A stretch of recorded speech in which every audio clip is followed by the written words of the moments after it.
Hi friends, आप सबका स्वागत है आपके इस प्यारे चैनल में जिसका नाम है साइंस फिक्शन। दोस्तों, आज साइंस फिक्शन आपके लिए वो टॉपिक लाया है जो केमिस्ट्री में सबसे बेसिक कंसेप्ट है। और अगर आपको केमिस्ट्री में एक्सेल करना है तो आपको ये टॉपिक समझना ही होगा किसी भी हालत में, क्योंकि दोस्तों पूरी केमिस्ट्री बेस्ड है केमिकल रिएक्शंस पे, और उन केमिकल रिएक्शंस के लिए आपको हर एक एलिमेंट की वैलेंसी मालूम होनी चाहिए। तो आइए देखते हैं वैलेंसी क्या है। दोस्तों, वैलेंसी की डेफिनेशन होती है the combining capacity of an element. दोस्तों, ये तो आपने डेफिनेशन पढ़ ली, अब इसका मतलब क्या हुआ कंबाइनिंग कैपेसिटी। दोस्तों, इससे भी पहले आपको कुछ बेसिक बातों की जानकारी होनी चाहिए, जैसे कि आपको मालूम होना चाहिए एटॉम का स्ट्रक्चर क्या है, प्रोटॉन्स क्या होते हैं, न्यूट्रॉन्स क्या होते हैं और इलेक्ट्रॉन्स क्या होते हैं। आइए दोस्तों, मैं आपको ये सब बता देता हूँ। दोस्तों, ये जो आप देख रहे हैं वो एक एटॉम का स्ट्रक्चर है। एटॉम के बीच में जो मेन पार्ट होता है वो होता है न्यूक्लियस। न्यूक्लियस के अंदर रहते हैं प्रोटॉन्स और न्यूट्रॉन्स, इनको कहते हैं सब एटॉमिक पार्टिकल्स। प्रोटॉन्स को चार्ज रहता है पॉजिटिव और न्यूट्रॉन्स को कोई भी चार्ज नहीं रहता है, वो न्यूट्रल रहते हैं, इसलिए उनका नाम है न्यूट्रॉन्स। और न्यूक्लियस के इर्द गिर्द शेल्स घूमते हैं जिसको ऑर्बिट्स कहते हैं साइंटिफिकली, और इनको नाम दिया गया है K, L, M और N। दोस्तों, अभी आपके मन में एक सवाल आया होगा KLMN ही क्यों, हम ABCD भी तो दे सकते थे। दोस्तों, इसका जवाब आपको हमारी दूसरी वीडियो में मिलेगा। फिलहाल आप इतना ही समझ लीजिए कि इनको KLMN बोला जाता है, और कौन सा शेल यानी KLMN कितने इलेक्ट्रॉन्स कैरी करेगा उसके लिए हमें एक फॉर्मूला दी गई है। वो फॉर्मूला है 2 × n²। यहाँ पे n मतलब नंबर ऑफ ऑर्बिट, आप देख सकते हैं as per as the formula. अगर हम K शेल की बात करें तो K शेल फर्स्ट है, तो हम n की जगह डालेंगे 1 का स्क्वायर 1, 2 × 1 2। ऐसे ही हम LMN इन तीनों शेल्स के लिए इलेक्ट्रॉन्स की कैपेसिटी जान सकते हो, कितने इलेक्ट्रॉन्स कैरी कर सकते हैं। आप देख सकते हैं L शेल कैरी कर सकता है 8 इलेक्ट्रॉन्स, M शेल 18 और N 32 इलेक्ट्रॉन्स। दोस्तों, अब इससे भी पहले आपको समझना पड़ेगा वैलेंसी।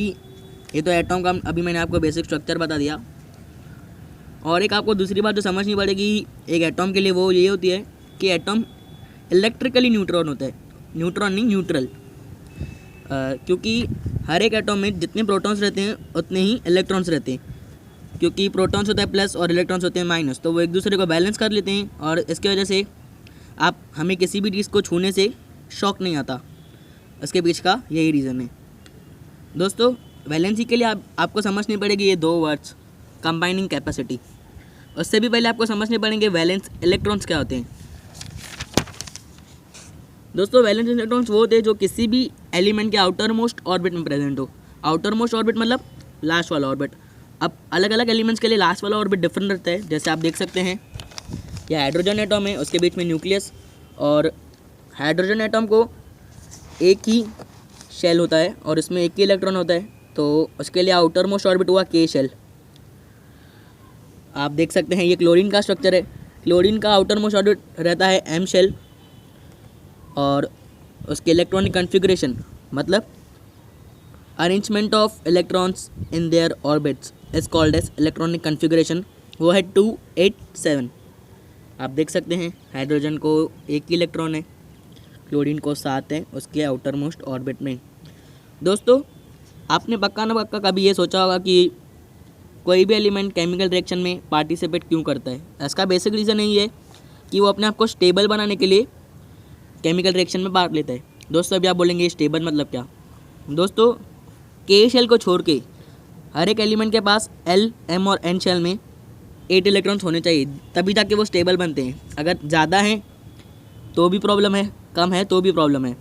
और आप बोलेंगे K को छोड़ के क्यों, K क्यों नहीं। दोस्तों, जो K शेल की कैपेसिटी है वो होती है 2, तो K शेल में मिनिमम एक ही इलेक्ट्रॉन होगा, और 3 तो होंगे ही नहीं क्योंकि इसकी कैपेसिटी 2 है, और इसके वजह से उसमें 2 ही होते हैं इलेक्ट्रॉन्स, जिसको कहते हैं डुप्लेट, और 8 इलेक्ट्रॉन्स को कहते हैं ऑक्टेट।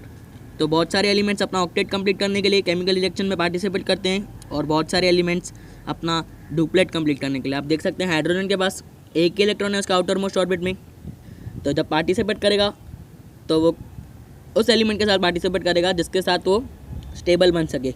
दोस्तों, हाइड्रोजन हमेशा शेयरिंग करता है, ये बात सबसे इंपॉर्टेंट है, आप नोट कर लीजिए। हाइड्रोजन हमेशा शेयरिंग पहले दिखता है। वो जब भी अगर मान लेते हैं भाई हाइड्रोजन अभी क्लोरीन के साथ रिएक्ट कर रहा है, तो कैसे करेगा? कुछ इस प्रकार आप देख सकते हैं।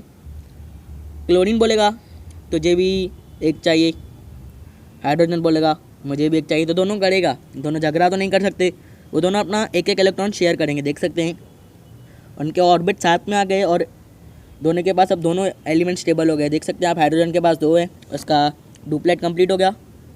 और जो क्लोरीन है उसके एम शेल में 8 इलेक्ट्रॉन्स आप काउंट कर सकते हैं, 1 2 3 4 5 6 7 8 देख सकते हैं आप। और इन्होंने मिलकर बना हाइड्रोक्लोरिक एसिड, जिसको HCl के नाम से भी जाना जाता है। दोस्तों आइए मैं आपको थोड़ा और डिटेल में समझाता हूँ। जो हाइड्रोजन ने बॉन्ड बनाए क्लोरीन के साथ, उसको कहते हैं कोवेलेंट बॉन्ड। कोवेलेंट बॉन्ड मतलब क्या? वो बॉन्ड जो शेयरिंग ऑफ इलेक्ट्रॉन से बनी हो। अब देखते हैं सोडियम एटॉम का स्ट्रक्चर। आप देख सकते हैं सोडियम का एटॉम है, इसके इलेक्ट्रॉनिक कन्फिग्रेशन जो मैंने आपको पहले ही बताया, arrangement of electrons in there orbit, वो है इसकी 281। दोस्तों आप ये बात याद रखिए कि आउटर मोस्ट ऑर्बिट में जितने कम इलेक्ट्रॉन्स होंगे उतना वो एलिमेंट रिएक्शन में फास्ट होगा, बहुत रिएक्शन वो फास्ट करेगा, क्योंकि वो अपनी कम से कम एनर्जी लूज़ करता है। क्योंकि हर एक इलेक्ट्रॉन का पर्टिकुलर चार्ज रहता है। जैसे एक सिंगल इलेक्ट्रॉन का चार्ज रहता है, मैं आपको लिख के बता देता हूँ, 1.6 इंटू 10⁻⁻19 कूलम। कूलम यूनिट है चार्ज की, ये साइंटिस्ट के नाम पे पड़ी है कूलम। अब देखते हैं दोस्तों सोडियम अपने आप को स्टेबल बनाने के लिए क्या करता है। ये अपना डुप्लेट बनेगा कि ऑक्टेट? हाँ दोस्तों आप सही हैं, ऑक्टेट बनाएगा। अब ये भी समझ मान लीजिए कि अगर ये क्लोरीन के साथ रिएक्शन करता है तो ये बनेगा NaCl।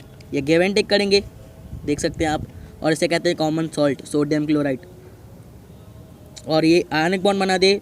आयनिक बॉन्ड मतलब वो बॉन्ड जो गिव एंड टेक से बनी हो, give and take of electron से बनी हो। दोस्तों अगर एलिमेंट के आउटर मोस्ट ऑर्बिट में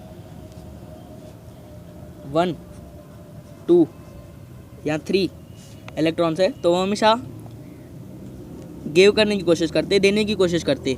और अगर 4 है तो वो दे भी सकते हैं, ले भी सकते हैं और शेयर भी कर सकते हैं। ये मेटलॉइड्स में होता है और ये मेटल्स में होता है, इसलिए मेटल्स को इलेक्ट्रोपॉजिटिव कहते हैं। और अगर 5 6 7 हुए तो क्या, वो हमेशा लेने की कोशिश करेंगे, क्योंकि दोस्तों मैंने आपको बताया कि इलेक्ट्रॉन का चार्ज होता है 1.6 इंटू 10⁻⁻19 कूलम। अगर वो उतने इलेक्ट्रॉन शेयर करेंगे तो उनकी बहुत सारी एनर्जी वेस्ट चली जाएगी, इसलिए वो हमेशा लेने की सोचते हैं। अब दोस्तों आपने ये पक्का सोचा होगा अगर 8 इलेक्ट्रॉन्स हुए तो। दोस्तों मैं जो ये आपको ये सब बातें बता रहा हूँ वो के शेल के लिए नहीं है, क्योंकि के शेल में मिनिमम 2 ही रहते हैं, ज़्यादा से ज़्यादा इसमें 1 आ सकता है। के शेल में बस 2 रहेगा तो वो स्टेबल ही रहेगा, 3 4 तो आ नहीं सकते। अगर 8 हुए तो वो स्टेबल रहेगी, इनएक्टिव रहेगी। आप इसके एग्जांपल्स देख सकते हैं, जैसे हीलियम। आप देख सकते हैं ये हीलियम गैस है, इसके आउटर मोस्ट ऑर्बिट में जो के शेल है उसमें 2 इलेक्ट्रॉन्स ही पाए जाते हैं और इसलिए ये स्टेबल है, ये केमिकल रिएक्शन में पार्टिसिपेट नहीं करती। दोस्तों अब आप बोलेंगे भाई आपने देखा होगा कि एलिमेंट के ऊपर हम ऐसा लगते हैं। फॉर एग्जांपल ये एल्यूमिनियम है, इसको डिनोट करते Al, इसकी वैलेंसी है +3। तो हम ये प्लस क्यों लिखते हैं? जो भी एलिमेंट अपने इलेक्ट्रॉन्स देता है, जो भी एलिमेंट्स अपने इलेक्ट्रॉन्स देता है उसको हम प्लस से डिनोट करेंगे। और जो भी फॉर एग्जांपल क्लोरीन जिसको Cl से डोनेट करते हैं, वो अगर इलेक्ट्रॉन लेता है तो उसको माइनस से नोटिस करेंगे। कितने इलेक्ट्रॉन लेते हैं? 1, तो -1। अब ऐसा क्यों दोस्तों? आपको मालूम है क्लोरीन के पास कितने इलेक्ट्रॉन्स है? 2 8 7। कितने? 287 मतलब टोटल कितने इलेक्ट्रॉन्स हुए? 17। तो उसके पास प्रोटॉन्स भी कितने रहेंगे? 17। ठीक है।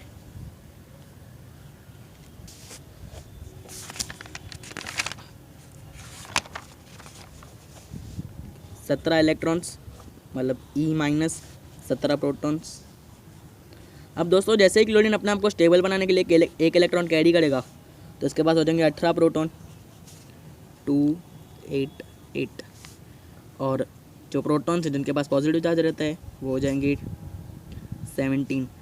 तो आप देख सकते हैं क्लोरीन के पास नेगेटिव चार्ज बढ़ गया। तो आप देख सकते हैं 18 में से 17 का 1 और ये नेगेटिव चार्ज का है तो -1 इसकी वैलेंसी हो गई। आप इस तरह से कई एलिमेंट्स की वैलेंसी को बना सकते हैं, आप देख सकते हैं। अभी फॉर एग्जांपल हम ले लेते हैं एल्यूमिनियम जिसकी इलेक्ट्रॉनिक कन्फिग्रेशन है 283। तो दोस्तों आप बताइए ये इलेक्ट्रॉन देगा कि लेगा? बिल्कुल सही, देगा। तो इसके पास कितने इलेक्ट्रॉन्स हैं? 13, प्रोटॉन्स भी 13। जब भी अपने 3 इलेक्ट्रॉन्स दे देगा तो कुछ इस प्रकार हो जाएगा, इसका इलेक्ट्रॉन्स और प्रोटॉन्स उतने ही रहेंगे +3। दोस्तों अभी आप समझ गए होंगे कि क्या होती है वैलेंसी। दोस्तों अगर आपको और वीडियोस चाहिए तो सब्सक्राइब कीजिए हमारे चैनल को जिसका नाम है साइंस फिक्शन, और लाइक कीजिए हमारी वीडियोस को। और उम्मीद है कि आपको ये वीडियो समझ में होगी। शुक्रिया दोस्तों।